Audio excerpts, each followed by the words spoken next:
o Dia Nacional da Adoção. E a gente conversa agora com o Dr. Leandro Canavarros, que é advogado, especialista no assunto. Muito bem-vindo. Bom dia, doutor Leandro.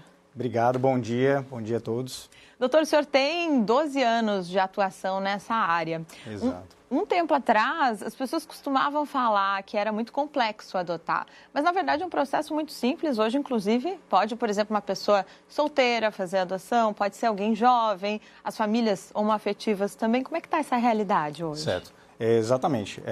Claro que tem um passo a passo importante para essa adoção, porque são crianças que estão em acolhimento, foram para acolhimento, porque estavam em situação de vulnerabilidade. Então, o Estado, para proteger essas crianças, coloca essas crianças em acolhimento. E as famílias elas precisam passar por uma triagem mínima, que é feita pelo Judiciário já há muitos anos, para dar segurança para essas crianças e esses novos vínculos que serão formados a partir daí, a partir do encontro. Certo? Então... O senhor falou em vínculo, né? Muitas famílias se queixam sobre o tempo de espera na fila da adoção. A gente sabe que realmente é preciso observar qual o perfil de criança que estão buscando, porque falam muito desse desencontro, né? Muitas vezes da criança idealizada, que está bem distante da criança real, esse desencontro de expectativa e realidade. Mas o senhor estava me falando um pouco antes aqui da entrevista que não é só isso, é preciso criar espaços de convivência para criar esse vínculo com a criança? Perfeito, Marta. Bom, essa pergunta, por que a conta não fecha, São muitas famílias que estão habilitadas para adoção e por sua vez, tem crianças também habilitadas, já aptas para adoção. E são cerca de 8 famílias para cada criança que está habilitada, já apta para adoção. Essa é uma média nacional? Essa é uma média nacional. Uhum. Então, por que essa conta não fecha? Essa pergunta, ela é recorrente, acontece todo ano. E a gente precisa, e tem respostas que vêm, muitas vezes superficiais, e a gente precisa aprofundar um pouquinho nessa resposta.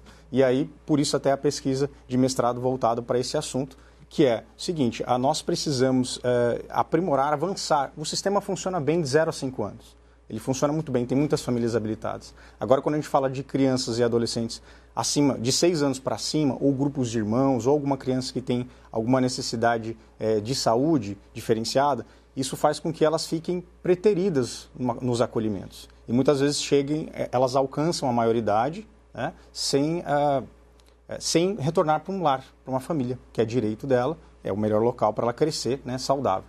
Então, nós precisamos estabelecer espaços de convivência. Essa é a conclusão dessa pesquisa de mestrado. Precisamos estabelecer espaços de convivência entre famílias habilitadas, ou seja, famílias que já foram aprovadas pelo Judiciário, e crianças que estão ali aguardando por essas famílias. Com esses espaços de convivência, nós vamos oportunizar encontros, vivências, quem sabe apadrinhamentos apenas financeiro, quem sabe apadrinhamentos financeiro e afetivo, quem sabe uma adoção. E nós temos inúmeros exemplos de ocorrências positivas desses encontros, a partir de uma convivência. Nós não nos relacionamos com quem a gente não conhece. Eu costumo dizer bastante isso. Se eu, Leandro, não conhecesse a Marta, não estaríamos aqui conversando profissionalmente. Então, em algum momento, nós tivemos alguém nos linkou e nós estamos aqui conversando. Então, essa ideia, trazendo o paralelo para a criança, para as famílias habilitadas, esse é o paralelo, que a partir dessa convivência se estabeleçam vínculos e a partir daí a gente resolva essa conta que não fecha. Pois é, sem convivência não há possibilidade de construir vínculo, é isso que o senhor traz para a gente. Na prática, eu fico pensando assim, enquanto muitas famílias ficam lamentando, esperando a chegada, às vezes, de um bebê, com aquele perfil que a gente sabe que é mais idealizado, um bebê branco, que não tem tantos problemas de saúde assim, bem novinho. Aí, enquanto isso, outras famílias decidem partir para isso, criar um vínculo afetivo com uma criança que já existe, que está lá, muias vezes mais velha, em idade escolar. Isso acontece também, né, doutor? Acontece, sim. Hoje no sistema é a exceção, mas tem inúmeros casos lindos, bonitos, maravilhosos, de histórias de encontros, de adoções que ocorreram com crianças de maior idade. Crianças e adolescentes. Inclusive, a gente tem um caso que já entrevistei até a respeito no Instagram, enfim, de uma adoção que ocorreu com 17 anos. Um adolescente de 17 anos foi adotado. Essa história é linda, é muito significativa, é um símbolo para que a gente possa olhar para esses jovens reais, os jovens que estão lá aguardando, que estão necessitando desse acompanhamento familiar. Inclusive, algumas dessas histórias estão aqui nesse livro. Gente, chegou fresquinho, tá? Acabou de ser lançado. Exato. Dr. Leandro Canavarros pergunta, já no título, até quando sem família? O avanço necessário à adoção de crianças e adolescentes que já estão habilitados. Hoje, essa realidade de quanto? São 300 crianças aqui em Santa Catarina, sim, cerca de 300.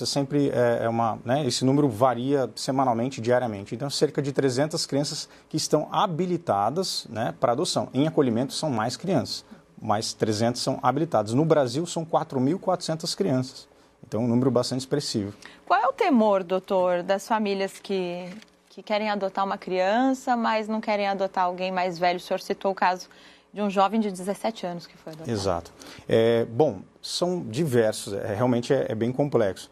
Primeiro, o desconhecimento, né? Então, o espaço de convivência oportuniza isso. A gente romper com mitos, com lendas, né, que existem sobre o assunto da adoção, oportuniza que a gente conheça mais sobre o que é realmente a adoção. A adoção é ser pai, ser mãe, não é fazer caridade, né? A adoção é você ser pai, ser mãe. E quanto mais idade tem uma criança ou um adolescente, é claro que essa criança ou adolescente traz uma bagagem a mais, né? Então, a mochilinha que a gente diz, né? O bebê tem uma mochilinha pequenininha, um adolescente já tem uma mala maior de histórias ali, de histórico. Então, isso, claro, exige um pouquinho mais de compreensão dos pretendentes à adoção, de preparação, né? Mas quem de nós não precisa de uma preparação para o exercício da parentalidade, né? E não digo só da adoção, eu digo a parentalidade como um todo. Todos nós precisamos dessa preparação. E quando a gente fala de adoção, tem essa especificidade, né? E aí precisa um pouco mais desse conhecimento prévio dos desafios que são naturais dessa parentalidade. Eu imagino quantas histórias interessantes o senhor deve ter testemunhado ao longo desses anos todos trabalhando com adoção. Agora, o senhor falou de espaços de convivência, da importância desses espaços, né? O senhor que estuda já há muito tempo com profundidade. Existem lugares que são referências nesse projeto. O senhor citou o caso do Paraná. Exatamente, Marta. Tem um caso que relato aqui nesse livro, que é foco do estudo, né? O livro tem um embasamento teórico e tem um embasamento prático. E aí é o caso que é o projeto Encontro, que ocorre em Curitiba, no Paraná. Esse projeto ele já passou por 9 edições. Quando eu concluí o livro, ele estava com 8 edições conclusas. Nessas 8 edições desse projeto Encontro, o nome já diz bastante. É um projeto para o encontro, né? E daí vieram 57 adoções. Olha só, apenas 8 edições, vieram 57 adoções. Esse número é muito expressivo, muito expressivo. E essas adoções só surgiram porque em algum momento um grupo de apoio à adoção, junto com o Judiciário, o Ministério Público, promoveu ali um encontro, realmente, dos pretendentes habilitados com as crianças que estão ali no acolhimento, as crianças reais, as que estão habilitadas para adoção. Às vezes o que falta é a oportunidade do encontro. A oportunidade do encontro. Esses espaços de convivência, a gente ainda é carente desses espaços aqui em Santa Catarina? Total. Nós não temos, a gente tem alguns episódios isolados em Santa Catarina a respeito desse espaço de convivência. Nós buscamos promover mais isso. Inclusive, estive semana passada conversando com assistentes sociais do Poder Judiciário de Santa Catarina, debatendo esse tema também, falando sobre esse ponto, essa importância de nós implementarmos na prática, ou seja, o avanço necessário para que a adoção funcione também para esse grupo que fica até então preterido nos acolhimentos. Então nós precisamos avançar o olhar para essas crianças que ali ficam, porque elas completam 18 anos e voltam. De novo, me desculpa, né, a expressão forte, mas são lançadas, são jogadas na sociedade. Não é isso que nós desejamos. Nós desejamos que elas sejam acolhidas desde o momento que saíram da família de origem por alguma situação de vulnerabilidade. Doutor, a gente está no Dia Nacional da Adoção, está encerrando, infelizmente, a nossa entrevista. Qual é a mensagem que o senhor deixa, o senhor que já atendeu tantas famílias do Brasil? Você faz atendimentos para todo o Brasil, né? Sim, exato. Todo o Brasil a gente consegue atuar, né? Bom, a mensagem que eu deixaria é que busquem a adoção legal, segura e para sempre, né? Fujam de propostas que ocorrem para todos que se lançam nesse universo da adoção, acabam recebendo propostas que podem trazer consequências negativas, como o caso que nós vimos recentemente, né? Que a mídia explorou bastante, mostrou o que aconteceu.